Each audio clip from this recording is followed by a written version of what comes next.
Bismillahirrahmanirrahim. Assalamualaikum warahmatullahi wabarakatuh. Perkenalkan, nama saya Dewi Auliana Kurniasi dengan NIM 202405001030414. Saya dari program studi Manajemen Bisnis Syariah Fakultas Ekonomi dan Bisnis Islam kelas A. Di sini saya akan mempresentasikan 6 makalah matkul akuntansi manajemen, di mana video ini untuk memenuhi tugas mata kuliah akuntansi manajemen. Baik, langsung saja. Di sini saya akan membahas makalah pertama yang berjudul Peranan dan Fundamental Akuntansi Manajemen dalam Lingkungan Bisnis yang Dinamis. Jadi teman-teman, akuntansi manajemen adalah proses mengidentifikasi, mengukur, mengakumulasi, menyiapkan, menganalisis, menginterpretasikan, dan mengkomunikasikan kejadian ekonomi yang digunakan oleh manajemen untuk melakukan perencanaan, pengendalian, pengambilan keputusan, dan penilaian kinerja dalam organisasi.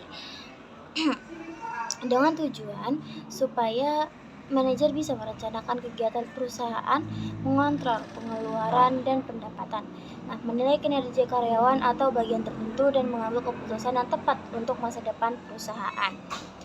Peranan akuntansi dalam pengambilan keputusan yaitu menyediakan informasi biaya, di mana akuntansi manajemen ini memberikan informasi mendalam tentang struktur biaya yang dikeluarkan oleh perusahaan, baik itu biaya tetap, variabel, maupun campuran. Membantu dalam pengambilan keputusan jangka panjang dan pendek.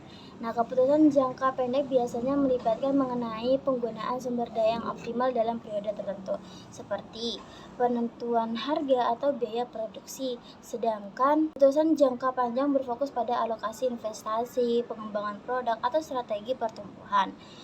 Evaluasi kinerja dan pengendalian, di mana akuntansi manajemen juga membantu dalam mengontrol kinerja perusahaan dengan alat seperti analisis varians, membandingkan antara rencana dan hasil nyata. Manajer bisa melihat apakah kegiatan sudah berjalan sesuai rencana atau belum. Dari situ, manajer tuh bisa tahu bagian mana yang perlu diperbaiki, melakukan tindakan yang tepat, dan membuat laporan kinerja. Tentu laporan kinerja ini membantu menilai seberapa efisien dan efektif pekerjaan yang sudah dilakukan. Dengan begitu, keputusan bisa diambil berdasarkan data nyata dan hasil bisa diukur. Selanjutnya mendukung pengambilan keputusan investasi dan pembiayaan. Keputusan investasi seperti pembelian mesin baru perlu didasarkan pada analisis biaya dan manfaat. Selain itu, dalam keputusan pembiayaan, akuntansi manajemen itu menyediakan data untuk menilai sumber daya keuangan yang tersedia dan memutuskan apakah perusahaan harus meminjam dana atau menggunakan modal sendiri. Membantu dalam penentuan harga dan strategi produk. Akuntansi manajemen berperan penting dalam menentukan harga produk yang sesuai dengan biaya dan margin keuntungan yang diinginkan melalui analisis biaya, volume, pengambilan keputusan terkait pengurangan biaya dan efisiensi. Akuntansi manajemen itu memberikan wawasan tentang biaya yang berlebihan dan area yang tidak efisien dalam operasional perusahaan. Selanjutnya adalah pengaruh terhadap kinerja manajerial. Informasi akuntansi manajemen yang tepat waktu membantu manajemen dapat melakukan pengukuran kinerja yang akurat, yang pada gilirannya meningkatkan efisiensi dan efektivitas proses manajerial. Selanjutnya, pengaruh terhadap keberlanjutan usaha perusahaan. Informasi akuntansi yang akurat mendukung pengelolaan keuangan yang sehat, pengendalian biaya yang efektif, dan pemantauan risiko usaha sehingga perusahaan dapat bertahan dalam jangka panjang. Selanjutnya adalah konsep biaya dan manajemen biaya atau cash management. Biaya didefinisikan sebagai pengorbanan sumber daya ekonomi yang diukur dengan satuan uang yang telah terjadi atau kemungkinan akan terjadi untuk tujuan tertentu. Berdasarkan perilaku terhadap volume kegiatan, klasifikasi ini melihat bagaimana biaya berubah ketika volume kegiatan produksi atau penjualan itu berubah. Yang pertama adalah biaya tetap, biaya yang tidak berubah meskipun volume kegiatan naik atau turun dalam jangka waktu tertentu. Selanjutnya ada biaya variabel. Biaya variabel itu biaya yang berubah sebanding dengan perubahan volume kegiatan. Selanjutnya adalah biaya semi variabel. Biaya mengandung unsur tetap dan variabel sekaligus berdasarkan fungsi kegiatan. Klasifikasi ini membagi biaya sesuai fungsi dalam organisasi atau kegiatan perusahaan. Pertama ada biaya produksi atau production cost. Kedua ada biaya pemasaran, biaya untuk menjual produk dan kegiatan promosi. Yang ketiga ada biaya administrasi dan umum, biaya yang berhubungan dengan pengelolaan dan pengawasan perusahaan secara umum. Contohnya adalah gaji staf kantor pusat, alat tulis kantor, dan biaya telepon kantor. Manajemen biaya adalah proses perencanaan, penganggaran, pengendalian, dan pelaporan biaya untuk memastikan sumber daya digunakan secara efisien dan tujuan organisasi tercapai. Yang pertama, perencanaan biaya. Perencanaan biaya ini memiliki tujuan menetapkan rencana pengeluaran dan alokasi sumber daya untuk periode mendatang, agar kegiatan operasional dan strategi perusahaan dapat berjalan sesuai tujuan.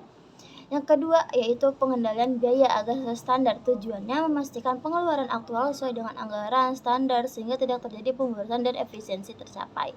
Yang ketiga, pengambilan keputusan manajerial. Tujuannya menyediakan informasi biaya yang relevan untuk memilih alternatif terbaik.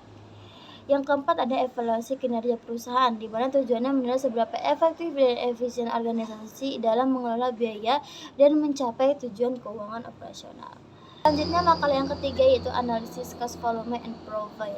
CVP adalah metode analisis yang mempelajari dampak perubahan biaya tetap, biaya variabel, harga jual, dan volume penjualan terhadap perolehan laba perusahaan. Adapun unsur-unsur dari CVP adalah dasar cost volume profit, di mana CVP ini dapat dilakukan secara akurat dan efektif. CVP adalah titik di mana pendapatan perusahaan sama dengan total biaya yang dikeluarkan, sehingga keuntungan atau kerugian sama dengan nol. Perencanaan laba dengan CVP adalah proses strategi berupa pengaturan target laba yang ingin dicapai perusahaan dengan mengandalkan faktor utama yaitu biaya, volume penjualan, dan juga profit. Selanjutnya adalah makalah keempat, di mana perencanaan laba untuk multi-product entity. Maka salah satu fungsi penting dalam akuntansi manajemen yang bertujuan untuk memperkirakan dan mengarahkan pencapaian laba perusahaan di masa depan. Secara umum, perencanaan laba dalam multi-product entity dilakukan dengan pertimbangan hal-hal berikut, di mana ada sales mix, ada margin kontribusi, ada break-even point multi-product, dan target laba. Makalah yang kelima yaitu tentang analisis perilaku biaya. Konsep biaya telah didefinisikan oleh para ahli dari berbagai sudut pandang yang berbeda. Menurut Mulyadi, biaya merupakan pengorbanan sumber ekonomi yang diukur dengan satuan moneter yang telah terjadi atau mungkin akan terjadi untuk maksud tertentu. Biaya merupakan kumpulan informasi unit moneter yang dikeluarkan oleh entitas usaha untuk mencapai tujuan tertentu. Oleh karena itu, informasi biaya perlu dikelola sedemikian rupa agar bermanfaat dan memudahkan manajemen untuk mengambil keputusan. Selanjutnya adalah perilaku biaya. Perilaku biaya ini merupakan istilah yang umum digunakan untuk mendeskripsikan sejauh mana biaya merubah nilainya seiring dengan jumlahnya produksi. Makalah yang terakhir, makalah ke-6 yaitu analisis pengambilan keputusan jangka pendek atau marketing. Di dalam dunia bisnis, suatu keputusan yang diambil oleh pimpinan perusahaan merupakan sesuatu yang harus dilaksanakan dalam rangka mencapai tujuan perusahaan. Proses pengambilan keputusan adalah suatu metode di dalam mengumpulkan informasi, menilai alternatif, dan menentukan pilihan akhir dengan tujuan mengambil keputusan terbaik untuk perkembangan bisnis yang sedang berjalan. Tujuan pengambilan keputusan jangka pendek, proses pengambilan keputusan dalam sebuah perusahaan yang mencerminkan suatu budaya dan ciri khas dari sebuah perusahaan. Jenis-jenis keputusan jangka pendek adalah yang pertama, penentuan harga dalam pemasaran. Yang kedua, harga merupakan satu-satunya unsur marketing mix yang menghasilkan penerimaan penjualan, sedangkan unsur biaya lainnya hanya unsur biasa saja. Yang kedua adalah promosi penjualan atau diskon promosi. Iklan adalah salah satu sarana promosi yang digunakan oleh perusahaan guna menginformasikan, menarik, dan mempengaruhi calon konsumennya. Yang ketiga, pesanan khusus. Ini merupakan upaya yang dilakukan suatu perusahaan yaitu melakukan pengambilan keputusan untuk menentukan apakah pesanan tersebut diterima ataukah pesanan tersebut ditolak. Yang keempat, prioritas produk untuk dipromosikan menurut yang keempat adalah prioritas produk untuk dipromosikan. Yang kelima, pemilihan saluran atau media pemasaran dalam bisnis. Baik, itu saja dari presentasi saya. Mohon maaf apabila banyak sekali kata-kata yang kurang jelas. Saya mohon maaf sebesar-besarnya. Wassalamualaikum warahmatullahi wabarakatuh.